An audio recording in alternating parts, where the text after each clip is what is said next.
সাতক্ষীরার শ্যামনগরে সুপেয় পানির সংকট নিরসনের দাবিতে খালি কলস নিয়ে মানববন্ধন করেছেন স্থানীয় নারীরা।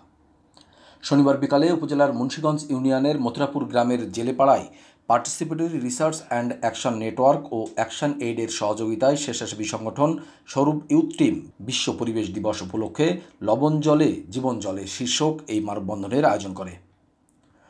মানববন্ধনে বক্তব্য রাখেন স্বরূপ ইউথ টিমের নির্বাহী পরিচালক এস.এম. জান্নাতুল নাঈম, সাধারণ সম্পাদক সোহেল রানা, উপকূল কন্যা তনুশ্রী মণ্ডল, জলবায়ু যোদ্ধা ও স্বরূপ ইউথ টিমের মুন্সীগঞ্জ ইউনিটের কো-ফ্যাসিলিটেটর বিশ্বজিৎ মণ্ডল, বুড়িগোয়ালিনী ইউনিটের হৈমী মণ্ডল, বিক্রম মণ্ডল, ঈশ্বরীপুর ইউনিটের আব্দুস সালাম, স্বপ্না পারভিন, সবুজ মণ্ডল, আকাশ সানা, রূপালী খাতুন প্রমুখ।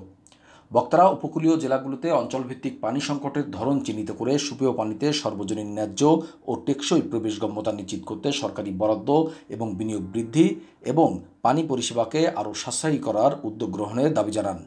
তারা বলেন, উপকূলীয় এলাকায় পানির সংকট সমাধানে ভূগর্ভস্থ পানির ব্যবহার বন্ধ করে গ্রামে গ্রামে বড় বড় পুকুর, খাল ও জলাশয় খননপূর্বক বৃষ্টির পানি ধরে রাখার উদ্যোগ নিতে হবে।